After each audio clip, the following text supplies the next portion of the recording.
I call to order the regular meeting of the Carrabelle City Commission. Today is Thursday, June 5th, 6 p.m., and we're in the Carrabelle City Hall chambers. Please stand for a prayer by Commissioner Millender, followed by the Pledge of Allegiance. Let us pray. Heavenly Father, again I thank you for the many blessings and gifts that you bestow upon us. Thank you for the audience, the members in attendance tonight in the audience that's interested in the well-being of the city of Carrabelle. Thank you for all the staff that's here working tonight for the betterment of the city of Carrabelle.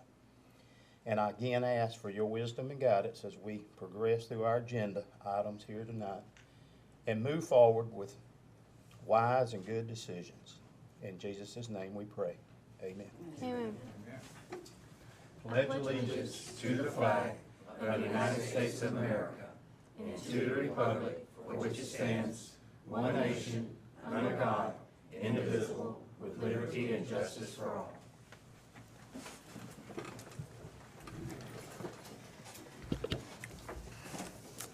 Okay, has everyone had a chance to look over the May 1st minutes and attorney's invoices? Yes, I motion to approve May 1st invoices, May 1st minutes, and both attorney invoices. I'll second that motion. Okay, that's a motion by Commissioner Pedrick, seconded by Commissioner Walden. Any discussion? All of those in favor? Aye. Any opposed? And that motion carries. Do we have any public comment? I have one, Mr. Dave Williams. Okay. Please come up to the podium. Hey. I'm Dave Williams. I've got the property over there on Gulf Avenue. And we have a bit of a problem over there from time to time that's really exacerbated during fishing season. But we have constantly have people come through there that are running any guess of speed, you know, anywhere from 50 to 70 miles an hour. We have some local people that do it. But we also have trailers that come zipping down the road. And the biggest problem that I see is just nobody's paying attention to 35-mile-an-hour speed limit. And so I've come up with some solutions. I've talked with Vance, I've talked with Bill Gray, and about this. And last week when I spoke with him, he gave me this paper about these speed limit signs that are LED, that like we've got out on Tallahassee and out on Ryan. They're similar to that, and so I was looking to maybe figure out a way to do that. But I understand that the Carrabelle City's amount of money that we can spend is already applied for this year's budget, so it's not like we could just go out there and poof, put one in. So I've come up with a couple of different ideas. And then I was talking with Vance earlier today, and we talked about, you know, speed tables too. And speed tables will slow down the locals too. I know they get accustomed to seeing the one out there on Tallahassee and Orion and pay no attention to them whatsoever. But we have people bicycling, we have people walking dogs, we have people running, jogging. I have a grandson, he's on the cross-country team, and that's where he loves to go out there and run anytime he's down here. And I just can't imagine something happened to him, somebody running off the road or one of these, you know, God only knows what could happen out there. We also have some folks that use that road multiple times on a daily basis. And if one thing goes wrong, one inattentive driver or anything like that, going 50, 60 miles an hour, and somebody stumbles off the side of the road or whatever, it's game over. And I know the city of Carrabelle, we don't want that kind of publicity. You know, we're trying out here trying to, you know, encourage people to come and visit, but at the same time, you got people out here that just apparently don't care, or they're just not thinking about it. And so there's a possibility, I would think, that we could do like a GoFundMe page, and those things, they take like 2.9% of whatever. Somebody gives $100, you'll give up $2.90 plus a 30-cent transaction fee, which is $3.20. So on $100. So I think that would be one good way of doing it, and then donate the money through. Miss Tamara has a nonprofit, and we can use that nonprofit to fund whatever we decide to do, whether speed tables or whatever. And the other thing is, if we could get the traffic committee to declare from 12th Avenue down as a 25 mile an hour speed limit, that might help some too. But, you know, we're not asking for Radar Tim to come out there and sit on Gulf Avenue. He's doing his job up there on 98, and he's doing a really good job, so a lot of folks. But if we had the speed limit drop down, maybe they would turn on 12th, jump over the hill, and Tim can get them there. So there's lots of possibilities here. But, you know, and we also, and this is something I just happened to think about a while ago, you know, we have a lot of wildlife out there too, and some people like animals better than like people, you know. And so I think we could, I think the thing would work to just, you know, try to do a GoFundMe and to try to raise enough funds to get something done, whether it's, and I just want to leave it up to somebody besides myself to decide if we want to try to do speed tables or the lights or whatever. But I just think that it's a worthy goal to slow everyone down. Besides, y'all know that that's a byway, right? Mm-hmm. And so there's another possibility that I really don't want to go down that road, but I will, and that's to get the governor to declare that a 25 mile an hour speed limit. I've already put together a petition, so I could use that if we can't figure out another way to do it. But, and then it'd just be 25 miles an hour all the way. Now, it is 35 as you come on off 98, and there's a sign there that, you know, shows a little curve and all that. And I'm amazed at the people that really don't know that that is a Florida scenic byway, but it's not. It's, you know, I guess people just get, you know, they just rip up and down the road and don't think about what they're looking at. But I'd just like to see us do something to cure that problem before something bad happens. I agree. Okay. Just to clarify, this is part of the CRA district, correct? It is in our CRA district. A couple of points. It is a county road, so as far as changing the speed limit, I believe that would have to be the county. I have talked to Commissioner Gray and Chief Hogan about this. We talked about putting the signs. We looked into it. They were about $2,000, give or take, for the flashing 35 mile an hour like we have on 67 and Ryan Drive. And as far as the speed tables, that would be something Russell would have to address. We don't have any in the city, and So, That'd be a great place for them. That would also slow down the locals that have a tendency to ignore those signs that we've got on Tallahassee Avenue, right? Mr. Williams did give me a call today, and like I told him when we hung up, you give me some things to think about. The first thing I'm gonna think about on speed tables is I'm gonna let the attorney tell me whether that's a liability issue for the city or not, because if it tears up somebody's vehicles. That's the concern with speed tables.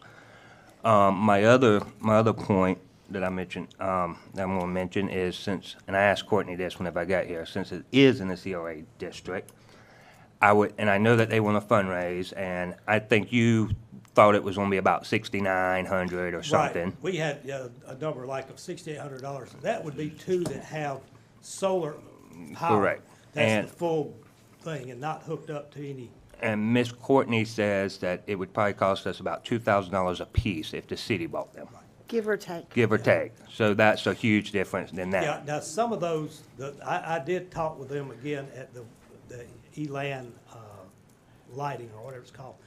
And they said that the ones that are like $1,900 don't have the little message on the bottom that says too fast or whatever. It just flashes the. Ours do. Yeah, So and those over there do. So if you could find, and it's probably through a different company. So my thought process would be, if they want to fundraise and buy one, maybe we kick it back to, as a conversation at the CRA meeting and see if we can't work with them, since it is in the CRA district. My thoughts were kick it to the CRA as well. So because it is a county road, if we wanted to put the speed tables, that would be something to address with the county first. Is that correct? Yes, meaning it's a county road. I don't think we can put anything on it without, and I say Gotcha. we, you know, this is like an ongoing thing with I the think I county. asked about it a couple Yeah, years but we ago would- too. Yeah, we would coordinate with, I guess, Commissioner Sanders, right? That's on her And- side. and- Yes. And the new speed tables are quite different from what we've been accustomed to seeing out there as far as a speed bump. In that, yeah, you do slow down, but the incline is very gradual.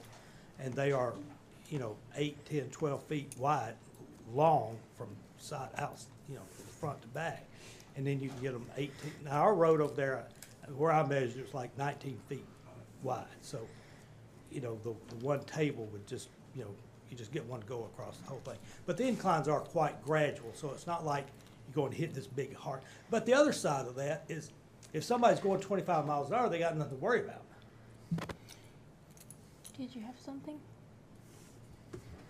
Not at this time. Okay.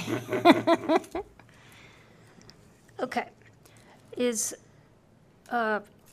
Do we want to move forward with just putting this on the CRA agenda to discuss because of the finances? Or do we need to discuss more about speaking to Ms. Sanders about the possibility of speed tables? How are you guys feeling about this? Do we need Ms. Sanders' permission to put an LED speed limit like we have on Tallahassee Street? You would need to go to the county, not necessarily to Ms. Sanders, but I would coordinate that with Michael Marone. And most of the time in the past, as long as it's in the city limits, they really let us put whatever we want out there. So, Yeah. so my suggestion would be, let's talk to the county and then discuss it at the CRA board. And as far as location goes, I know that the city has jurisdiction right there at 12. So that would be a great place to put one speed table. And then the next is down there at the creek, where the creek runs through. And that way it's right, not in front of anyone's home or anything. But then, and I don't care, you can put one down there in front of any of my stuff, that's fine with me, wherever you want to put it, it'll be the third one. But I just, you know, I'd like to see if there's any possibility, if we did do speed tables, to do 3 of them. That way we catch those guys as they come around that curve, they know they gotta slow down. Then you got one right in the middle, which is at the creek, and they're not gonna be looking to be, you know, barreling down between the two, hopefully.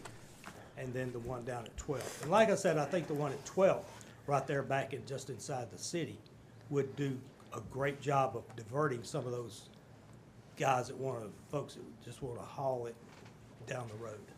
So, all right, I appreciate y'all. Thank you. Thank you, sir. Do we need a motion to put this on the CRA agenda, or do any of the things we just discussed, or can you just put it on the agenda? I'll just put it on the agenda. I don't Yeah. think we need a No, motion. you can just put on, you're the director, you can put on it. Perfect. Okay, any other public comment? That's all I have. All right. Okay, we'll move on to commissioner reports. Commissioner Pedrick, I have none at this time, Mel. Commissioner Walden, I have nothing tonight. Commissioner Millender. No, ma'am, not at this time. Okay, I just have a little something, if I didn't lose it. There it is, and it's short, I promise. Tomorrow's the Downtown Carrabelle Business District's first Friday from 5 to 8 p.m. Rio Carrabelle and Fathoms will have live music, and the shops and restaurants will be open late with First Friday specials. The Carrabelle Independence Day celebration will be held on Saturday, July 5th.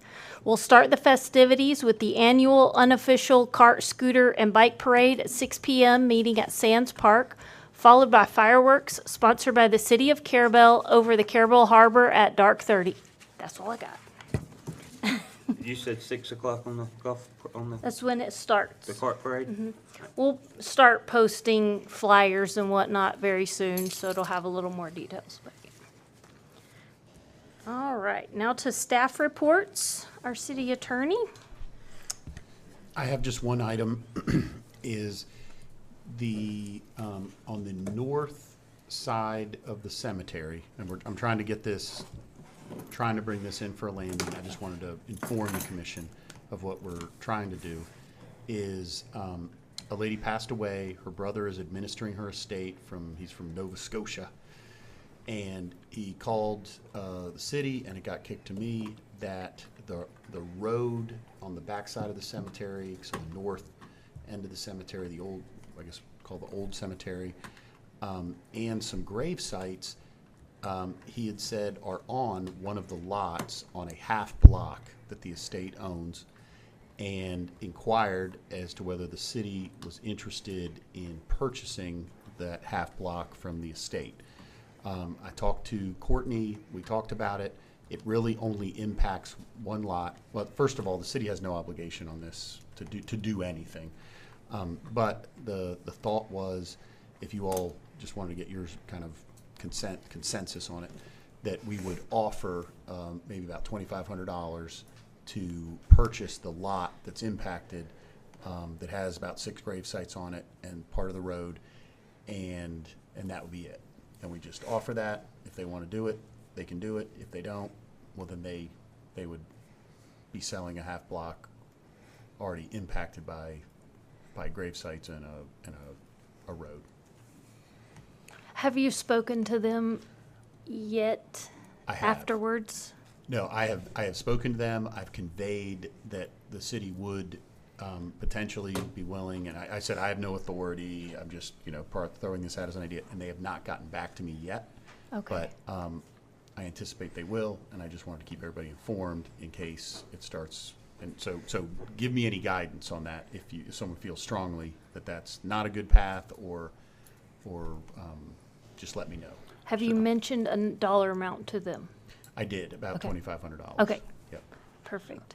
So, if they chose not to sell to us, what would happen with those 6 graves on it? They would be, and I have experience with this, it would be their responsibility if they chose to relocate those grave sites. They would have, there's a whole process set forth in Florida statutes to relocate them, involving a religious official and on and on and on. So they were under, I say they, a gentleman, the representative of the estate, he's a little misinformed as far as he thought that we would be jumping to take care of this for him, and I told him we're not. We've maintained that road. It's basically our road after 7 years, and it's been many more than 7. Mm-hmm. And then the grave sites have been there in most cases, and I need to go out there actually. A number of them are very old grave sites. A couple are a little bit newer, 90s I think, but they've been there a long time. So, and the deceased, the estate, they had bought it on a tax deed back a number of years ago. So They probably never seen it either. they just bought it blind. Yeah. So it is just these Yeah. that So- are in here. Now, if we do one lot from them, is that gonna encompass the road as well? Enough of it. The lot, it's how far is that? 50 foot. Because they're 50 by 100, right? Yeah, it'll get it. Yeah. Enough. I know, at most, all of it. This is at 50 right here. All right. So it would take into all of that. But it wouldn't take in that entire road. Well, it'd go right to the edge of it. Right to the Yeah. edge. So, Why not? so do I you, thought the lots ran north and south 50 foot wide. They run East and west. east and west 50 foot wide, Yeah. and they're 100 North foot. and south, 50 foot. East and west is 100 foot. Gotcha. So- I'm sorry, go ahead. go ahead, I'm sorry. Don't they own more than one lot? They do, but they're all to the north. Just that southern lot North is of the that only, one lot. it's the only one that has grave sites on it. And my understanding is that once you go a lot, there's 8 lots. So once you're in 2 or 3, it drops Well, off. I was telling you Yeah, that. yeah. Commissioner Miller talked to me about that. So there's no value in the That's- balance of it. It's a Correct. problem.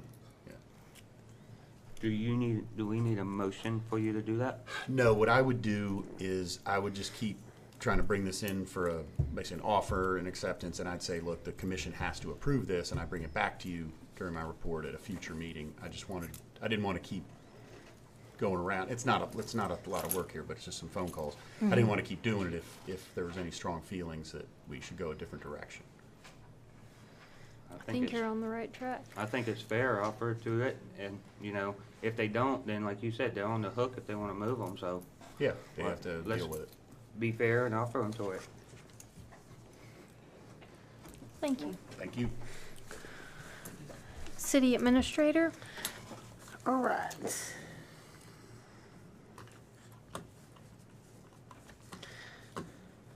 We do need to get approval for road closure for the golf cart parade for the July 4th. it would be the same roads that we close every year, which I believe is a portion of Avenue C, a portion of Marine Street, a portion of Third, and F. F, Is it D or F? D, E, Not E. E? But it's on the one- map here, it's that the one green there. area. So I'll make a motion to close the green area for our parade. Thank you. But it's not on the fourth, right? No, it will be on the Fifth. 5th. Okay, do we have a second? I'll second that motion. And we have a motion by Commissioner Pedrick, second by Commissioner Walden. Any discussion? All of those in favor? All right. Any opposed? And that motion carries. Thank And you, then my guys. only other issue is, in the past, sometimes we've decided to postpone our July meeting. It falls on July the 3rd. I know there's a lot going on that week here in the county. There's something going on every night. So that's up to you guys if y'all want to postpone it to the next week or not. The next week would be July 12th. The 11th? 12th? The Wait, 12th is no, Saturday. sorry. I was looking at June. I meant the 10th. The That's what I 10th. meant. The 10th. It's totally up to you guys. I'm free that day, so. That's up to you guys, I don't care. 6 one way and a half dozen other. I have plans, so I would like to have it moved. So I'm on motion to move July meeting to the 10th, vice the 3rd. Then I don't have to come back to town. I was planning on coming back to town for that, so, yeah. All right, I'll It works second out it. great. Okay. And I'll second his motion to move it. All right, we have a motion by Commissioner Pedrick, second by Commissioner Walden. Any discussion? All of those in favor? Aye. Any opposed? And that motion carries. Okay, City Clerk, you've got some dates for us? Okay, we've got the 17th at 3:30 CRA meeting. June 19th is our P and Z meeting at 2 o'clock. It's 2? 2 o'clock. Okay. PNC. And then, as we just discussed, our next regular city meeting will be July the 10th at 6 o'clock, and City Hall will be closed on July 4th. Did, Mr. Marone get in touch with you guys to schedule that workshop? I did reach out to him. He said when they got ready and he had some dates, he would let me know. Okay, so we just don't know about that yet. So the CRA is when? 17th, 17th. and P and Z is 19th. All right, next up is Mr. Large with Anovia. Good evening. To update you on our projects, Lanark East and West, we have some change order work there that we're processing through Fred Fox and the agency. And that also includes an extension of the schedule, and that's a one-year extension to September 2026. All right, on the new well supply, water supply well number 5, there is a request for inclusion for SRF dollars from DEP. That request is due to them by June 30th. So I'll recommend that the city file for a request for inclusion for funding for that new well. It doesn't obligate the city. It's basically the city's requesting for those dollars to be allocated. Okay, so if you agree, we'll go ahead and make that application. Do we need a motion or anything? Okay. You guys good with that? Yeah. Yeah. Okay. All right, we, on the water and sewer utility rates and fees, we prepared a task order for that work. And just to give you a summary here, we found a consultant, Gordon Klein. He actually did some work in Franklin County. He graduated from Carrabelle High School. This is what he does. He's a consultant in this business, and he's worked with Donna before in our office. He's very knowledgeable. So we would bring him on as a consultant. We would utilize information that's previously prepared as part of the Florida Rural Water Association study and adjust that as we see necessary. So this would be somewhat of an abbreviated study, but dialed in better than the Rural Water Association study. The estimated fee for that, $8,500. And we would be able to have a draft prepared in 30 days and for your review and comment, and then we would anticipate the final version of that 30 days after. So, it appears that we could get a recommendation for the board's consideration at the August meeting. Mr. Hartman also prepared the ordinance language that goes with that information. I'm not sure if we need to have a public hearing, a public notice meeting. Okay, so we would need to get that prepared and then advertise for that. So We would include it in the bills, I think is what the statute requires. I'll get with The Keisha on that. bills and then advertise for the Yeah, ordinance. advertise and put it in the bills, okay. on the bill. So on this item, I think we would need approval from the board to move forward with this task order, and I did discuss it with Courtney. Okay, and that's for $8,500? Yes. Okay. Would anyone like to make a motion? I'd like to make a motion to approve the 8,500. I do, however, have a question, which we'll get to discussion. Okay. Do we have a second? I second the motion. All right, let's go on to discussion. So my only question, and I know that with this projection, it covers capital improvements for 5 years. So is there any way we can stretch that to 10 years? Because don't really want to spend this money to do it again 5 years down the Yeah, road. exactly. So in the language of the task order, we said we'd develop budgetary line items for capital improvements for the next 5 years, and then project budgetary line items for needed capital improvements for the preceding 5 years. So So that 10 covers years. all 10 years, Yes. yes. Only thing I want to be clear on. Okay. Any other discussion? Okay, all those in favor? All right. Any opposed? And that motion carries. Do you have anything else for us? Yes, I do. Okay, All right, we, at the last meeting, we discussed the possibility of lobbyists. So we did prepare an RFP for lobbyists. It's in draft form. We submitted that to Courtney today, so I'm sure you haven't had a chance to really review it. So maybe we can bring that one up at the next meeting, if that pleases the board. perfect. Okay. Okay, on our grant projects, Baywood, we have a funding request in to DOT, and we're hearing that award notification should be July. But if you remember, it was that last year, and it drug out. All right, also, Baywood has a legislative budget request in, and as of right now, as of today, it's still alive. Still hanging on. Still hanging on. Yeah, and so we're hearing that would be in the July timeframe also. All right, lastly, and this is really a CRA item, but on the Avenue C boat parking, they have a scoring meeting scheduled for June 26th. So we'll find out how we fit on that program. All right, and that's all I have for today. Thank you. Thank you. All right. We'll move on to our advisory board reports. Ms. Tamara, would you like to give us your report?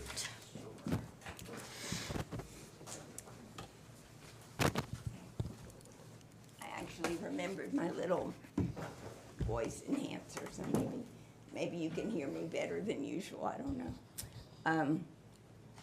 Okay, we really have had, after February, March, and April with all the festivals and such, we're like saying thank God we got a rest, and we're trying to figure out how to go back and get going on all the things we've been working on. So we're, I did some research into the old water plant and the fact that we use brownfield money to clean it up, and got a completed activity there. Gives us, doesn't come with money attached to for them to give us to do something wonderful with. So I tried to talk to them about other creative people have used, what kind of funding have they used on their projects, but they really were not interested in helping me explore that. But we'll still keep asking, because these folks are youngsters that come to work with the government, and the first few years they're there, they really aren't too helpful. And but if you can find one that's been there for like 5 years, they really know things. So I finally got a call back from all three of them that I had called last time we talked about that. But in the meantime, we're just encouraging you, if possible, by working through the CRA, to perhaps take the greenery and vines and palm trees off of those other structures that are there, and then just simply paint them the same white that's on the building, and trim, use that black paint to do the trim, and not do anything fancy or weird. Just do it very simple, but it would look, coming into town, you can see that. So what you see now is this pretty little black and white building with this god-awful mess behind it. So maybe we could just clean it up, if nothing else, if we can't afford to paint. But if we could afford to paint it, it would certainly look attractive and be a good backdrop for the parking lot grant we're going to get one day to do all that. So, but if you want to do something wild and crazy like neon stripes and all kinds of crazy things, we could work with you on that too, if you want to do that. It'd be a great place to have a mural. It would be a great place. And there's lots of creative ideas about how the building can be used, but until we put in a restroom and fix the floor, it's really not going to be able to be anything until, except storage, which could be the highest and best use of the place. I wanted to share with you, we have gotten an inordinate number of complaints about the restrooms at the boat ramp, the ones there by the fishing pavilion. I don't know if they've been complaining to you all, but the fact that though they're dirty, they don't have enough stuff in them, there's not toilet paper. A lot of people went out on their big weekend, they'd come back and go to the bathroom and open the door and then say, too bad, I can't use that, and go away. So I don't know if we could increase the amount of cleaning up, or I know we put in nice stuff when we did it to begin with, and gradually people have just torn all that apart. And I don't know what the decent solution is. I do know they've got a very attractive bathroom in Apalachicola that they did somehow with government money, but I can't imagine us.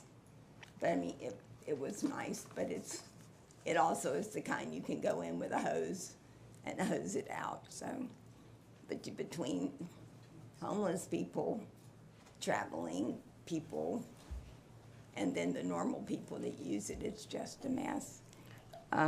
I think if you give me just a second, last year we did paint it and replace several of the, right.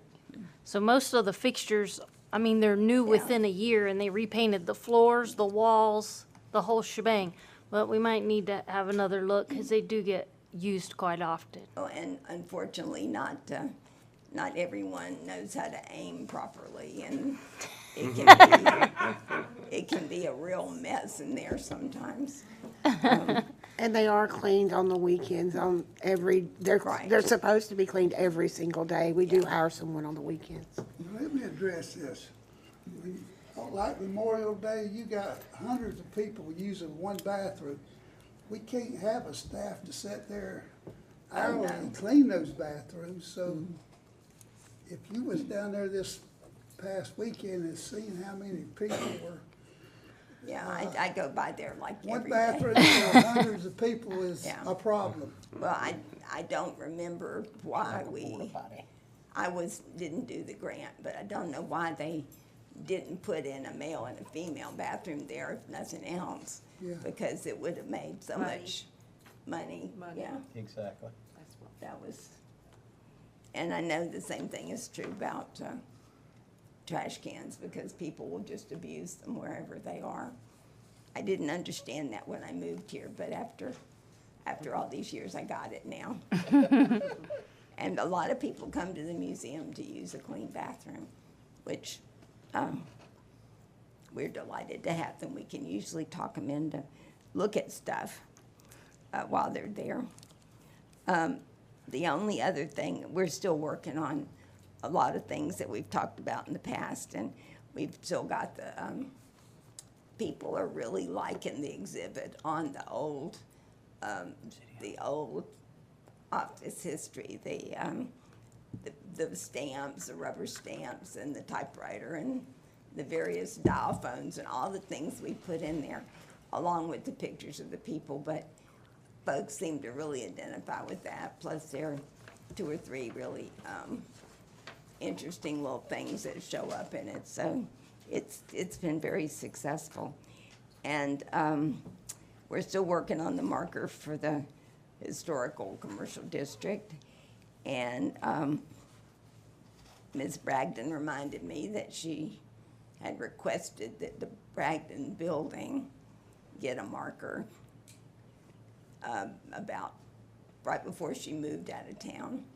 And I have to say I hadn't done anything about that, but we'll put it through the process and let her, I'll be glad to help her with that.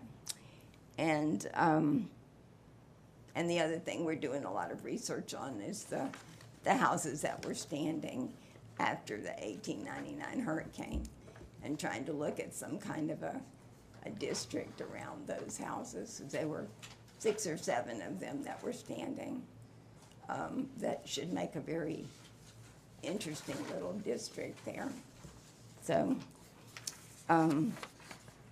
that's basically my report for now, and we will appreciate your listening. Thank you. If I have any questions, I'll be glad to. I don't have any right now. Thank you. And Mr. Steve, do you have something from the lighthouse for us?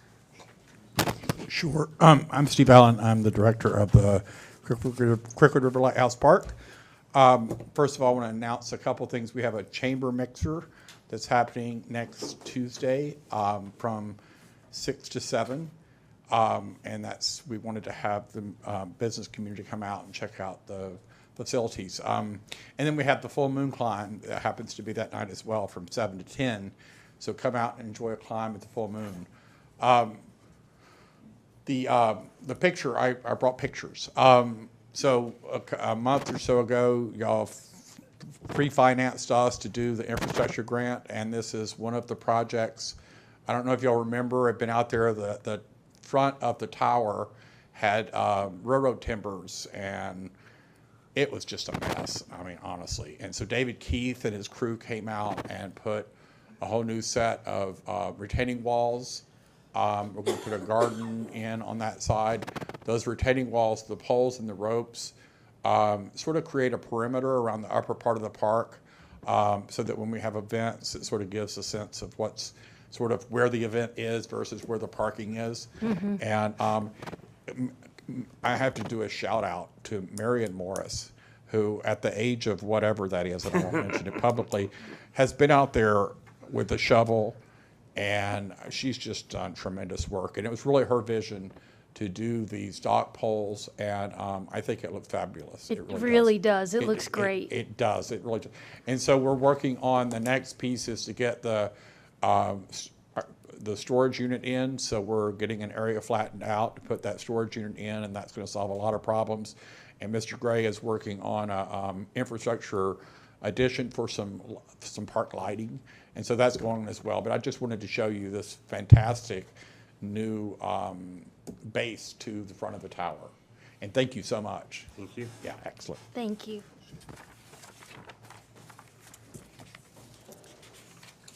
Okay, new business, item number 1, discussion and possible action concerning the cemetery. And this was requested by Mr. George Emsweiler. Okay?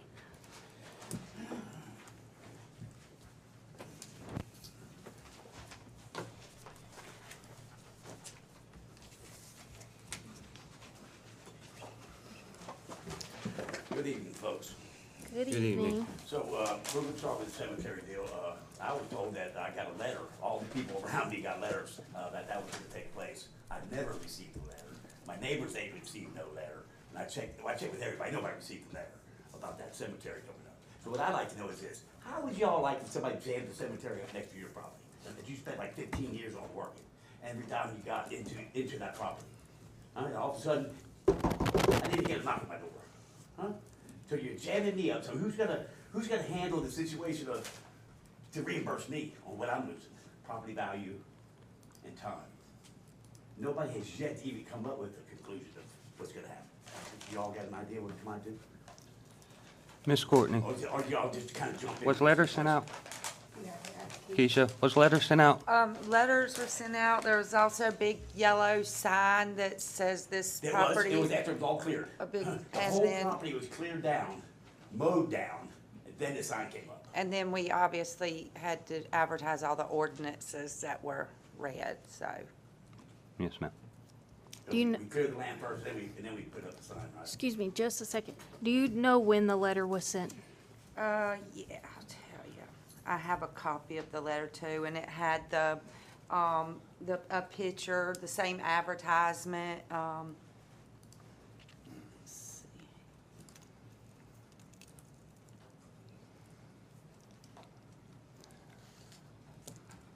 And were these sent certified mail to the property owners? No, they're not required certified, it's Okay. just, Mail? Mail. Regular mail.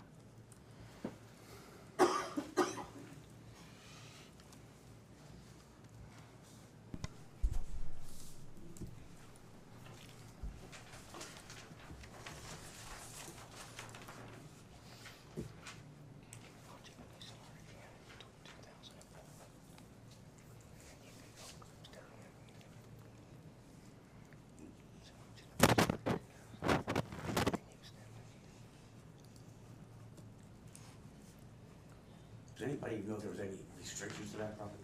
Like from holding ground in 2004, 2005? I believe that our city administrator did review the deed, and there were no restrictions, from what I understand.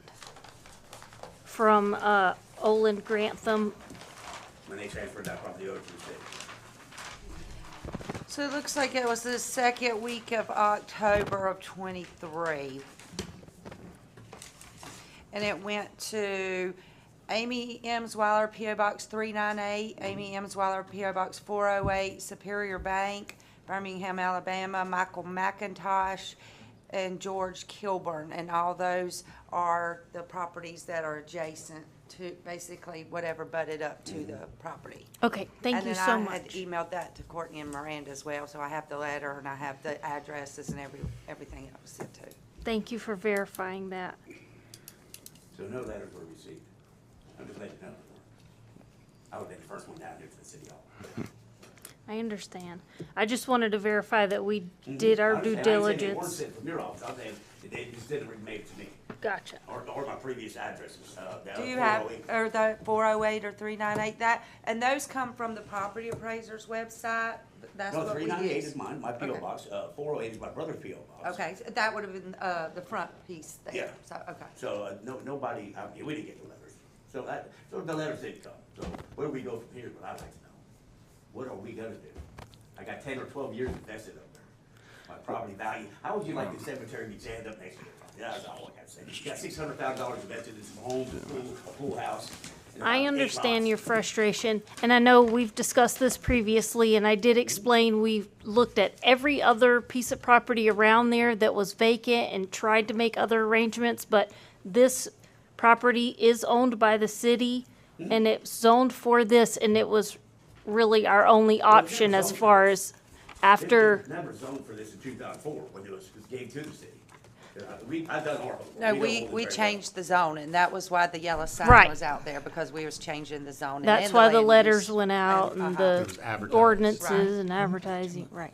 Let me speak. Go ahead. Here. Go ahead. Keep going. My name's Steve Monk. I saw a bunch of y'all that I haven't seen in a long time today, but I wearing 2 pants sizes larger, and I got a lot more hair than I had last time. Y'all saw me. Talked with Tony, and Tony said, I didn't even know you. The reason I'm here is George and I have been friends. I met him, he poured concrete for me, and back in the early, in 2004, I think, in that house that's part of this block.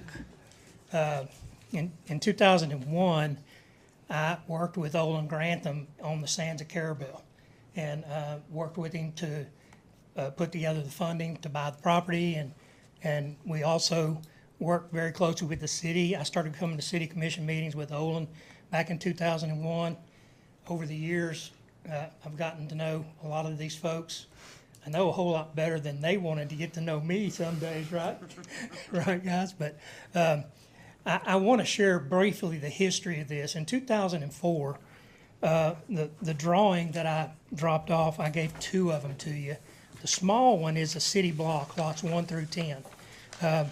I had that property, I wrote a contract to Olin Grantham to buy those 10 lots.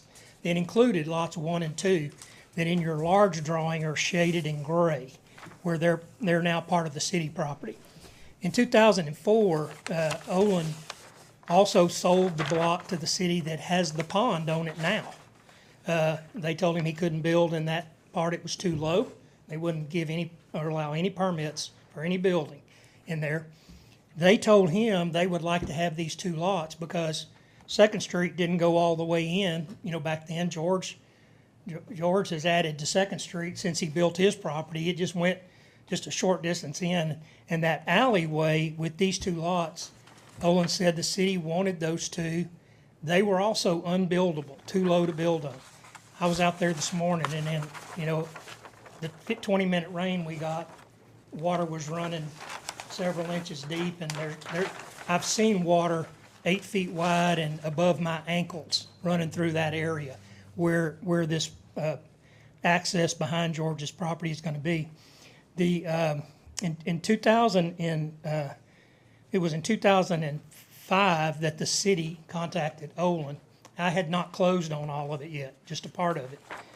So he said, Steve, it would help me with the city if you would sell those lots.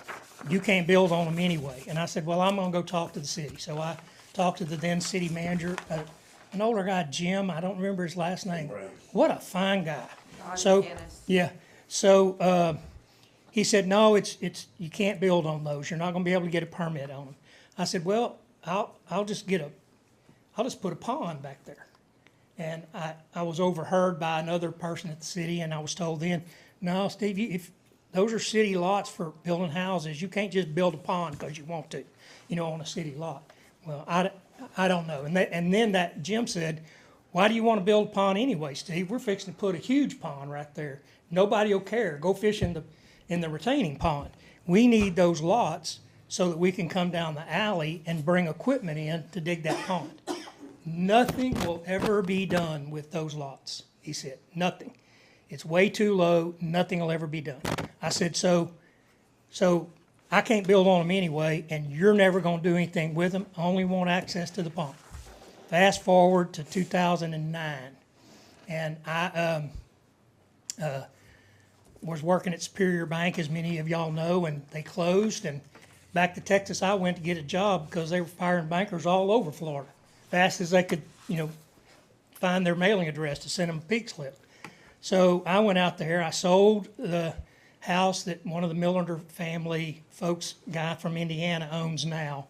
I sold it to a lady. She ended up not making it, and the bank got it back. And And then the folks, you know, that have it now bought it. They're George's next door neighbors. Can I ask you a question, just because I'm trying to follow along? Sure. But something's bugging me. Are you talking about the two shaded Yes. pieces thing? Yes. Because if I'm right, lots 1 and 2, block CR 389, was actually deeded to the city 22nd day of March 2006 from the Franklin County Board of Commissioners. Oh, well, you know, I have to be honest with you. I know how they got there. Now, who got, maybe the county bought them from Olin. I don't know exactly that part since I was not part of that transaction, but I know I had to change my contract with Olin. Yes, sir. And I didn't close on the last piece of this till early 2006 as well, because Olin was using one of the houses as an office to sell. I just wanted to make sure that. It is the same property, and it did originally, was owned by Okay. Olin Grantham, But and the it was owned. but the city got it from the county Gotcha. Board of Directors. Okay, That's how the city acquired it. And the only sidebar to that was it must be used for a public purpose. And that's what we're doing. okay.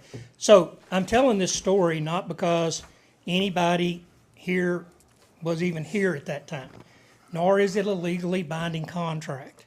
It is pertinent to the ownership of the property, though. And as I said, I sold property. I sold George lots 40 feet of Lot 8 and Lot 9 and Lot 10, which he then eventually built on. And that was in 2012 at the time. At that time, he came down to the city and met with them to ask their plans, you know, for that as well. I want to build my house at the dead end of Second Street. You know, what's going to happen? Second Street's never going through. Third Street's never going through.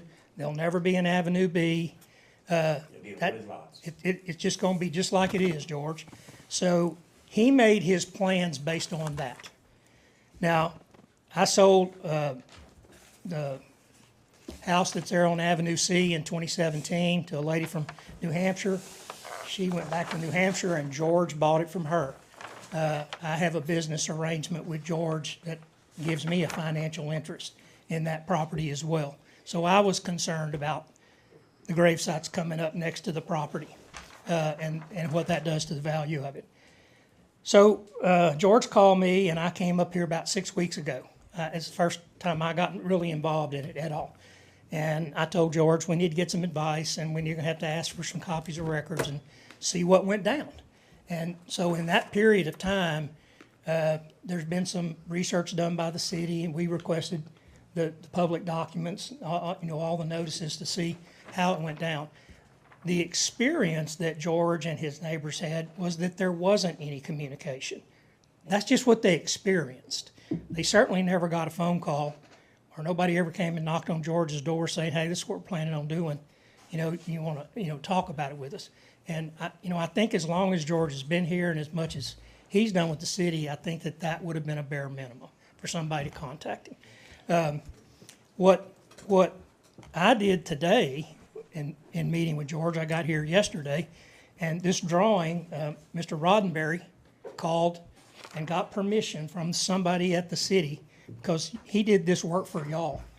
And then I paid him to drop this city block in and do this shading and show how the roads that are being built in impact and how close they are to the residential property that's there. One point I'll point out, George's house on this little 40-foot piece that's white, there's no survey here because we don't have one of George's house. I don't have a copy of it. But his house is there, he built a pool and he built a pool house. Where Second Street comes down and makes a 90-degree corner in there where they're gonna put that road, that corner is 7 feet from the fence. A 90-degree corner like that, that's an issue. Yeah, maybe cars can make that kind of a turn in that close of quarters, but a truck pulling a trailer with an excavator ain't gonna make it around that corner. And some of the other, concerns that we have with George's pool is the width of this alleyway, which the city did in consideration, told George that 15-foot alleyway, we're not gonna do anything with it, we'll give it to you, and that's a nice buffer. But the edge of his pool is right there, so we're talking about his kids on 4th of July are gonna be out swimming in the pool, and the music is gonna be playing, and somebody might be trying to bury a family member 18 feet away with nothing between them. And is George the bad guy? Is they gonna think he's the one that's being inconsiderate? I'll be the Yeah. one with no respect. Yeah, but the reason I came, besides sharing this history of the way I and George relied on communications with the city, was to say and request from the city, and that's our request today, is that there are many of these things that might not have been thoroughly reviewed for their potential. Like I'm suggesting, there's liability there when somebody tries to make that corner if they run into George's fence, which is right there at the corner. Not to mention the issues associated with the serious drainage that comes right through where all of these sites are gonna be. I mean, I was out there this morning, and in 20 minutes of rain, there's a little river running through there. And there's wet ground, in that thing. Now, all of that to say, the city owns that property. Like I said, I was not part of that transaction, when it went from Olin to the county, and then eventually from the county to, and look, as far as I know, Olin cut my price $20,000. He said the city wants it, $10,000 a lot, they'll pay me. He may have never sold it to the city. He may have not paid the property taxes on it. The county got it. I don't know how it happened, but because I was out of it after that. But I know this, based on how it impacted George, for $20,000, I sure wish I'd have just kept it and sold it to George, for his house, because it's a pretty negative impact, on the enjoyment of his property that has a pretty amazing investment in it. I have several things that I would like to suggest that have to do with this design.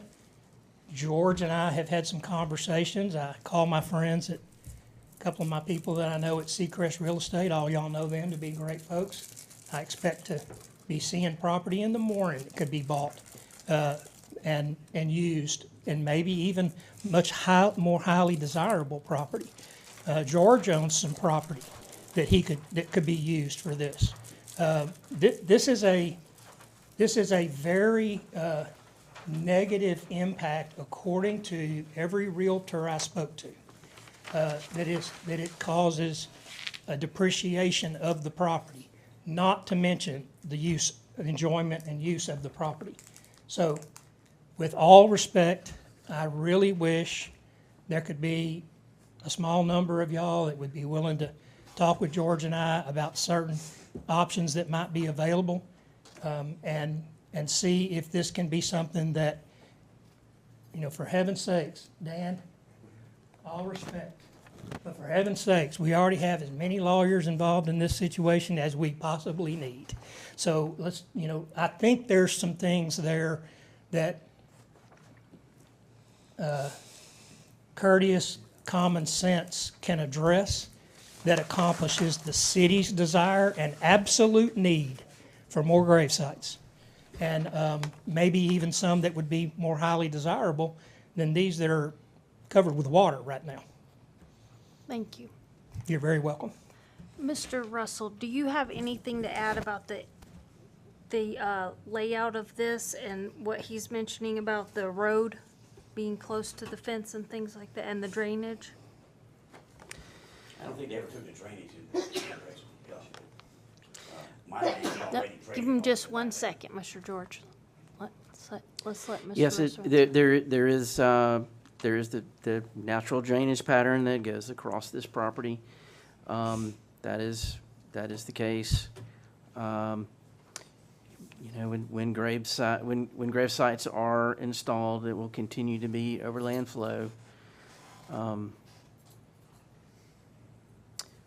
But I appreciate that knowledge, and we'll certainly take a look at it. So thank you. I've been knowing you a long time. Yeah. So one of the things that I feel like is best about this, and I say this in not a patronizing way, I know just about everybody here. Y'all are smart people.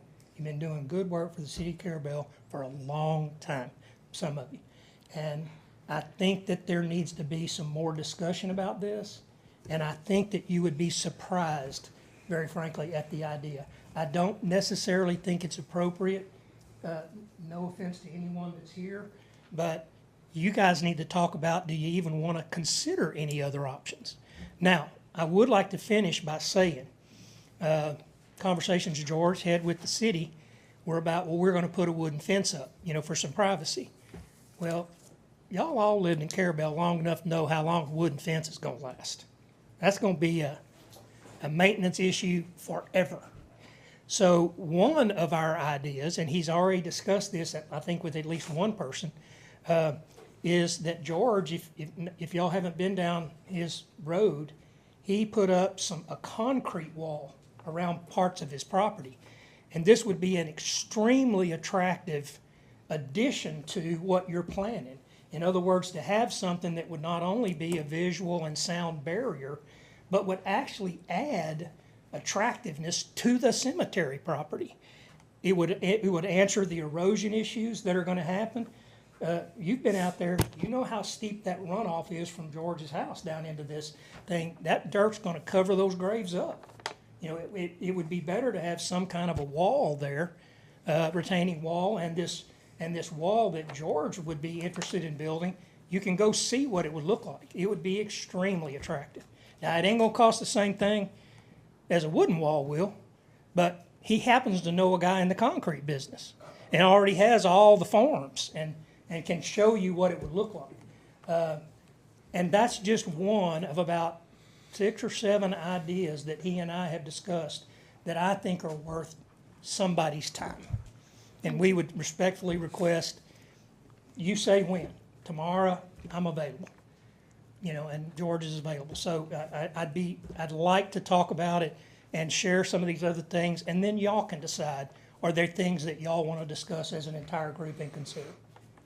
I'm going to go ahead and share one of the ideas, because I just think it's that good. Okay. One of the ideas I had, since we've located already some property that would be better, one of the ideas I had is in your drawing at the right above Dan's head there are some larger sites that, they're the grave sites. There's 3 rows of them there.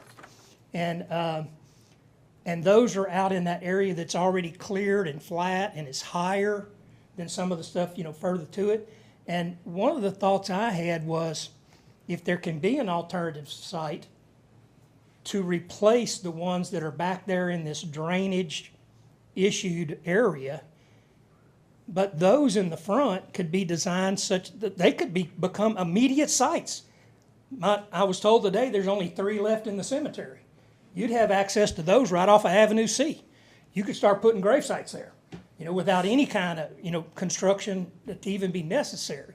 And if there were a way to avoid the bad areas by having another location, and you get to have your cake and a better place to have a long-term gravesite cemetery. Thank you all for your time. I hope that you guys can agree today to say, let's have a conversation about these ideas and see which ones of them are worth working on. Thank you. I just want to clarify something. Has this alleyway been abandoned? I know we did abandon several alleyways in the past, and I was just wondering if this particular one Yeah, we has. did a resolution to abandon the alleys. Yes. This one? Was it done recently? Just the portions of it. that Back we there, yeah, needed. yeah. Not the whole thing. That's right. The alley that's already there is actually extremely important access to the man that owns that house at. Right. Yeah, we didn't close all of it, just the portions that are Yeah. in this survey. Gotcha. And the only other thing I had to say, and there was a comment earlier about zoning changes and maybe replats or whatever you did, but at 3rd Street, which is basically where that first row coming from Avenue C is, that 3rd Street, I was told would never be built There'll never be a road there, Steve. And Second Street wasn't ever gonna be extended. And Avenue B, which is the access, back to this back corner that we're talking about making that corner of, wasn't ever gonna be put in.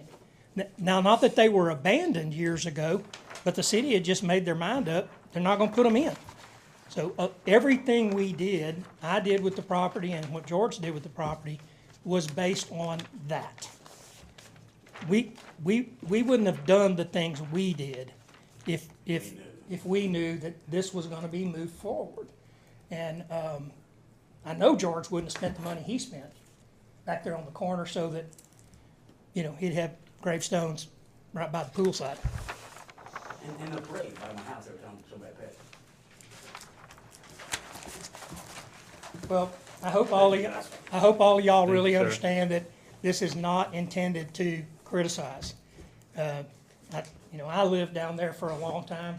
George has lived there a long time. We've seen the drainage issue firsthand. It is serious. I went down there, the mother bear that raised 3-4 sets of cubs down there, I snuck down there kind of like this. Being sure there weren't any bears around and found where the bear den was. I don't know if any of y'all know, but bears make rooms. They had a place to sleep, and they had a place to go to the bathroom, and had trails to the pond and trails to the dumpsters, and it was very interesting. But when I got down in there, after no rain at all, it was a muddy mess. Thank you. Thank you. Do we have any other discussion on this item? Tons. Would you like to? Nope. Okay. Anything for you guys? Okay. Do you have something? You want to say something? Nope. Okay, come on up, Miss Daleen. I'm kind of new, 2.5 years here, but there is a cemetery that's out on 98 that's not used anymore. That's the Isle of Rest Cemetery. It's used now? It's still currently used. It's still being used? Yes. Okay, just want, because it doesn't, I'm not into cemetery, other than I walk down there a lot of times, and it just, who's supposed to keep that up? The city keeps that up, or? That is a city cemetery. Okay, so the tree that's been down for a while is, I'm just asking, because if I was gonna be buried here, that's where I would wanna bury, because it's not so hot. The place where they're, not that I'm gonna be in a hot area, I mean, spiritually. Spiritually, I will not be in a hot area. You're in Florida. But I've just noticed that cemetery up there on 98 could be so attractive, if you will, coming in, and it just doesn't look like it's kept up well. And the one down that they're talking about is it's just not as pretty, if you will, or comforting, maybe because there's not a lot of trees. That's what I mean by hot. There's just not a lot of trees there. And so people coming into our town, that's the first cemetery they see. And I was just wondering, I've been wondering that for a while, so it's just interesting they brought it up. We can definitely let our streets and roads guys know to It would just be, pay attention even to to it a cut little down the bit more. tree that's been over there for a while. Thank you. I have one other thing, Thank I'm you. sorry. Okay. Hey, Dan, I came to a lot of commission meetings. Has there ever been this much conversation about cemetery lots? Oh, yeah. Oh, has We've there? been talking about this for a couple years now. Quite some time. Yeah. I guess I just missed them since I moved back to Texas. Yeah, it's been. One of the pieces of property that might be located is, that I told you I'm researching, is located on 98 as well. I was waiting on that. Yeah. There's a lot of things that I think would be very interesting to the city. I really, and much more affordable.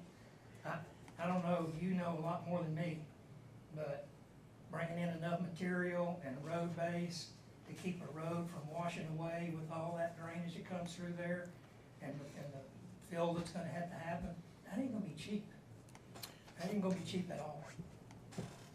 Thank you for your time, ladies. Thank you. Any other discussion on this item? Okay, item number 2, discussion and possible action concerning cemetery fees. And I believe this was brought forth by Commissioner Millender. Oh, not today. Well, Courtney and I just talked, but we've been talking about increasing the fees for several years. I had brought information to the board a couple years back about fee increases. And Courtney asked me again the other day when she and I were talking about if I still had that information. And it's old information, it's a couple of years old. But yes, I ran down a lot of information on different counties, different cities, what their fees were. I ran into all cemeteries aren't publicly owned by individual cities. Some are owned by churches, some are owned by private volunteer groups within the community. A lot of different variations. And without going further and further in explaining that, it's been discussed probably since for 5 or 6 years here that our fees need to increase because we're way under. Correct. And the the taxpayers are carrying the burden right now on the cemetery maintenance and land. And when I say that, it's because we're spending money out of our budget here, which is our tax base. It funds it, general fund, to purchase the land, to upkeep the land. And another thing that I said to Courtney, and I hope there's a lot of public listening to it tonight, that it's hard to get the public to understand that when they buy a lot, a burial plot, if you will, plot, lot, whatever term you want to use, that becomes private property. It's no longer owned by the city of Carrabelle. And it's no longer the city of Carrabelle's responsibility to maintain it. The only thing that the city is burdened, I shouldn't use that word, the only thing the city has taken the responsibility to do over the years in maintenance of the cemetery is what areas that the city still owns. Common areas. Common areas, and what areas that the city still owns. Those plots that have been purchased are privately owned. We're actually not supposed to be on private property by law. So anyway, and I hope a lot of folks are listening to it, because I've had people in the community ask me a lot of varying questions over the years about our maintenance schedules and how we maintain it and what we do and the trees that are growing out there and how many needs to be trimmed, et cetera, et cetera, et cetera. And I've explained to many of those folks that most of those trees are privately owned. They don't belong to the city. Those that belong to the city has taken the responsibility for and took care of those over the years. The most recent venture I had was, and we've had, not just I, but we've had, is one of the graves caved in out there recently in the last couple months. And we finally ran down the family of that person that's buried there where that grave caved in and asked them to take care of the issue because it's a little unsafe. I went and looked at it because there was a citizen come to me about it, and it was a pretty good hole there where all of it had caved in. And finally ran down again one of the family members of the deceased, and they were supposed to be taking care of it and cleaning it up, filling it in, getting the slab back in shape. But that's not the city's responsibility. We're not supposed to be doing that. But anyway, I'm getting off track. Back on those fees, I think Courtney has recently ran down some information on fees, and what I was thinking tonight, we just opened a discussion on possibly raising the sale price of our plots, wherever they may be, whether they're currently there on the ones we still have remaining or what we decide to do in the future. But we do need to increase the cost or the charge for those lots. I'll leave it at that. And I had Keisha send out an email to her Northwest Florida clerk's email. So I think we got back maybe 15 responses with what other cities' cemetery fees are. They range. Some of them were right there with us at $300, but some of them were much, much more. But I do agree that we haven't raised rates probably since the 80s. And I noticed too on the majority of them, looking back, like you said about taxpayers, there were two different fees for residents and non-residents. Right. Almost every cities I noticed had that, so it was a little bit, Okay. higher for, Non-resident. That's a good idea. Well, to me, that's one of the things that we can discuss and throw it around and see what we decide's best fit. And to go along with what you were saying about the trees, and I spoke with our city administrator about this, if we do decide to raise the fees, I think we also need to look at a new policy. I don't know what our current policy says. There isn't one. Oh, well, I think we do need a new policy that states, if you're gonna plant flowers or plants or anything, vegetation, we need to limit the height that these bushes can grow, because if it grows into a huge pine tree or a palm tree or whatever, it can affect the ground and other burial sites around it. And like you guys stated, those aren't the city's trees. It's not up to us to maintain them. So in 50 years, or less, could be an issue. So that's something we need to consider as well. And I found that to be true in privately owned cemeteries that were not owned by the local government. They were local community groups, and church cemeteries where they were owned by the churches and managed by the churches. I found that to be true because they had a written, if you will, a policy on what was allowable and what was not allowable. Right now, and let me just make sure I'm then painting a clear picture. When you buy a plot, that's personal property. The city still owns the land. No, And It's Dan, still- You're buying right, a little square of real estate from the city. right. You're buying the actual plot. Yep. So it's That piece of land. that piece of land. You're buying, you're getting a little, we give them an actual little deed. It's a little, yes, Yeah. something, easy deed, 5 by 12 or. yeah, it's, 5 by 10, I 10 don't by know if 10. it's called a deed, Dan, but it's a Right, little, right. yeah, Little- It looks like a little. yeah, it Contract. does, yeah. And maybe that could be the part that says what they can plant. I don't know what all that entails, but that would be what, like the deed restrictions, but Yeah, some or sort of whatever the agreement they sign equivalent on is. With us signing that. Right. Yeah. are we ready to make a decision on what we would like to consider as the new rate? Or is this something you guys want to think about and continue discussing at the next meeting, or what are your thoughts?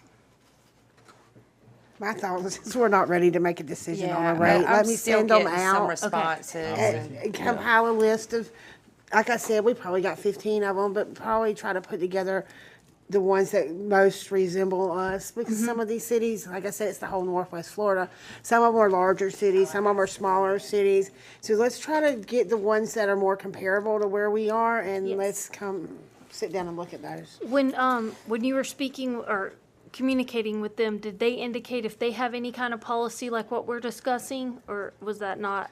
We didn't ask for it. Some of them sent whole ordinances though, so there may be some of that in there. I mean, I wouldn't go back and re-poll them, but if you do get that information, maybe that could help us make a decision on how we want to word ours.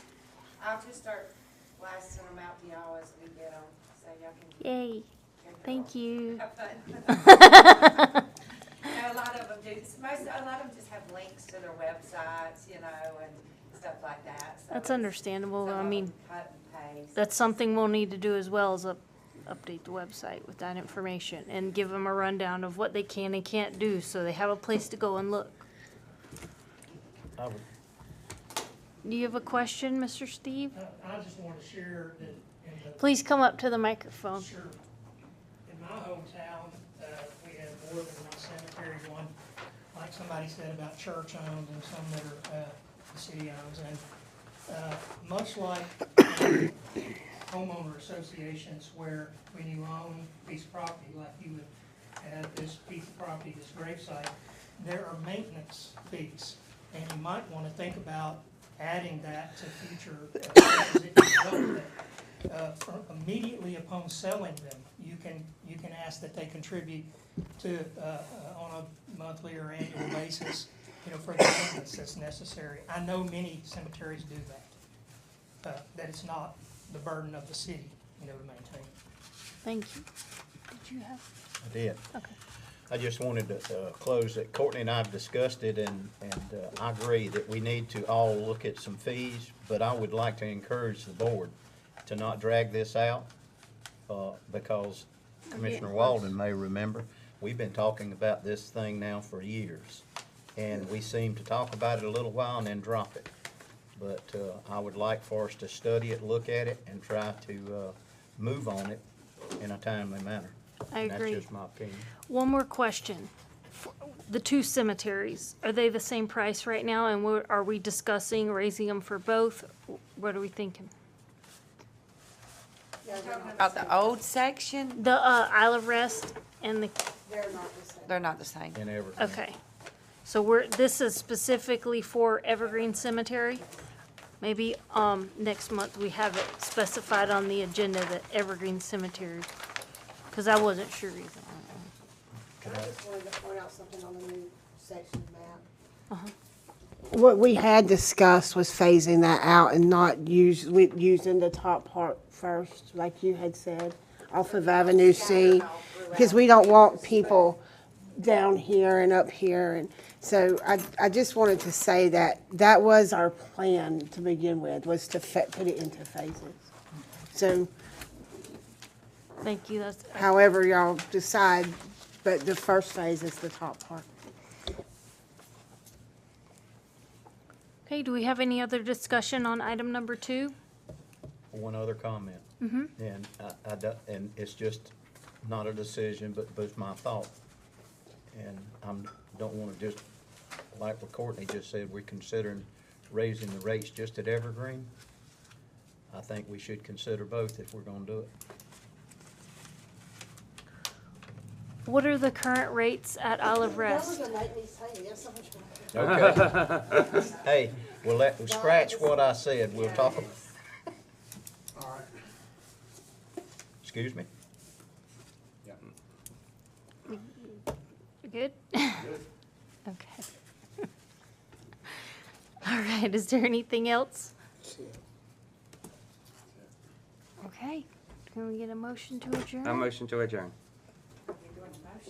Oh, wait, we haven't been doing motions to adjourn. Nope, you just been adjourning, that's what it got me. All right, meeting Thank you. adjourned.